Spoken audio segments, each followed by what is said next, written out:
নমস্কার বন্ধুরা, আজকে যে রেসিপিটা শেয়ার করছি সম্পূর্ণ নিরামিষ একটা রেসিপি।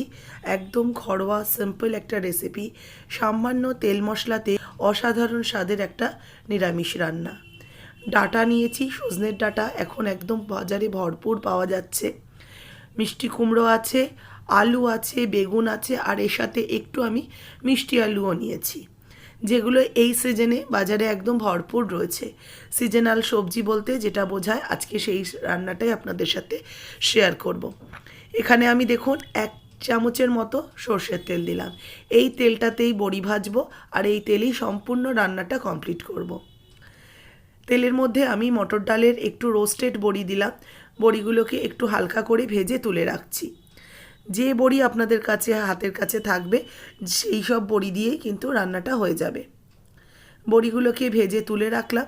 এবার এই যে অবশিষ্ট তেল আছে, এতেই একটা তেজপাতা, 1/2 চা চামচ 5 ফোড়ন আর একটা শুকনো লঙ্কা দিয়ে ভালো করে এটাকে একটু ফ্রাই করে নেব। কয়েক সেকেন্ড একটু ভাজা ভাজা করে নিচ্ছি ফোড়নটাকে। ফোড়নটার থেকে যখন এই 5 ফোড়নের একটা সুন্দর ফ্লেভার বেরোবে, এর মধ্যে সমস্ত সবজি একসাথেই দিয়ে দেবো। আর এতে কিন্তু আর অন্য কোনো সবজি অ্যাড করবেন না। ডাঁটা, আলু, কুমড়ো, বেগুন আর মিষ্টি আলুটা আমি আমার কাছে ছিল বলে অ্যাড করেছি, যেহেতু মিষ্টি আলু এই সময় সিজনাল একটা সবজি, খুব ভালো বাজারে পাওয়া যায়, সেই জন্য এটা অ্যাড করলাম। এবার ভালো করে এই ফোড়নটার সাথে সবজিগুলোকে মিশিয়ে নিয়ে কিছুক্ষণ ভাজা ভাজা করে নেব।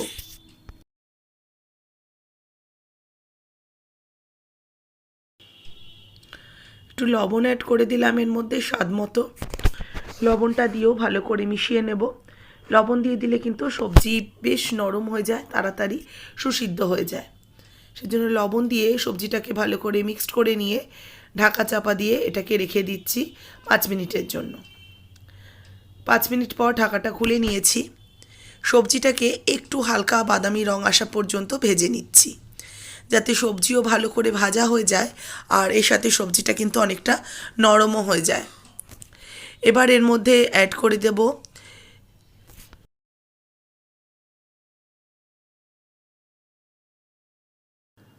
সবজিটাকে 2-1 মিনিট ভালো করে কষিয়ে নিয়ে এতে দিয়ে দেবো আদা বাটা 1/2 চা চামচ আর কাঁচা লঙ্কা বাটা 1/2 চা চামচ। এবার একটু জল দিয়ে মিশিয়ে নেব, কারণ জল দিয়ে দিলে কিন্তু আর মশলাটা থেকে খুব বেশি ঝাঁঝ বেরোবে না। সেই জন্য সামান্য একটু জল দিয়ে আদা কাঁচা লঙ্কা বাটাটাকে এর সাথে কিছুক্ষণ কষিয়ে নিচ্ছি। মশলাটা ভালো করে কষানো হলে গুঁড়ো হলুদ দিয়ে দিচ্ছি 1/2 চা চামচ, জিরের গুঁড়ো 1/2 চা চামচ, আর একটু ঝালের জন্য দিচ্ছি শুকনো লঙ্কার গুঁড়ো।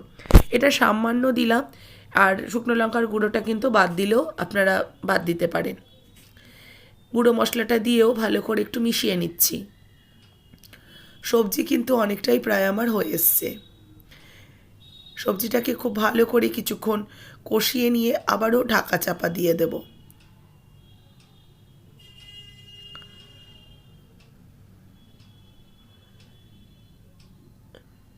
যে আস্তে আস্তে মশলা সমেত সবজিটা বেশ সুন্দর কষানো হয়ে গেছে।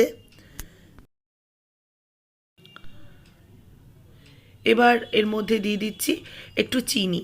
আমরা এই রান্নাটা নিরামিষ যেহেতু একটু মিষ্টি মিষ্টি খেতেই পছন্দ করি, সেই জন্য 1/2 চা চামচ ভরে চিনিটা দিলাম। চিনিটার স্বাদটা আপনারা নিজেদের স্বাদ অনুযায়ী দেবেন। চিনিটা দিয়েও সবজিটাকে ভালো করে কষিয়ে নিয়ে এবার দিয়ে দিচ্ছি জল। আমি 1/2 কাপের মতো জল অ্যাড করছি। একটু জল দিয়ে সবজিটাকে মিশিয়ে নেব, যাতে আস্তে আস্তে সবজিটা খুব ভালো করে মিশে যায় আর সবজিটা সুন্দরভাবে কিন্তু কষানোও হয়ে যায়, মানে সুসিদ্ধ হয়ে যায়। এবার একটু ঢাকা দিয়ে রেখে দিলাম। সবজির জলটা যখন দেখব একটু ফুটে উঠেছে, তখন এর মধ্যে ভেজে রাখা বড়িগুলো দিয়ে দেবো, কারণ বড়িটাও কিন্তু একটু সেদ্ধ হতে সময় লাগবে। যেহেতু আমি রোস্টেড বড়ি নিয়েছি, ভাজা বড়ি, সেই জন্য কিন্তু একটু সময় লাগে এই বড়িটা সেদ্ধ হতে। এবার বড়িটা দিয়েও ভালো করে একটুখানি মিশিয়ে নিচ্ছি। আলু এখনও আমার সেদ্ধ হয়নি, আরও কিছুক্ষণ ঢাকা চাপা দিয়ে রেখে দেব। ঢাকা খুলে নিয়েছি, সবজির জলটাও কিন্তু শুকিয়ে গেছে। আমার সবজি মনে হচ্ছে সেদ্ধও হয়ে গেছে। একটু ভালো করে মিক্সড করে নিচ্ছি আর সবজিগুলো একটু দেখে নেব। দেখুন সুন্দরভাবে সবজি কিন্তু সুসিদ্ধ হয়ে গেছে। এবার এটাকে নামিয়ে সার্ভ করে নেব। তৈরি হয়ে গেছে গরমকালের জন্য একদম আদর্শ একটা রান্না, ডাঁটা কুমড়ো আলু বড়ির চচ্চড়ি। রেসিপি কেমন লাগলো অবশ্যই জানাবেন, ভালো লাগলে লাইক শেয়ার করবেন, যারা নতুন দেখছেন সাবস্ক্রাইব করে পাশে থাকা বেল আইকন প্রেস করে দেবেন, যারা ফেসবুক পেজ থেকে দেখছেন পেজটাকে অবশ্যই ফলো করে নেবেন।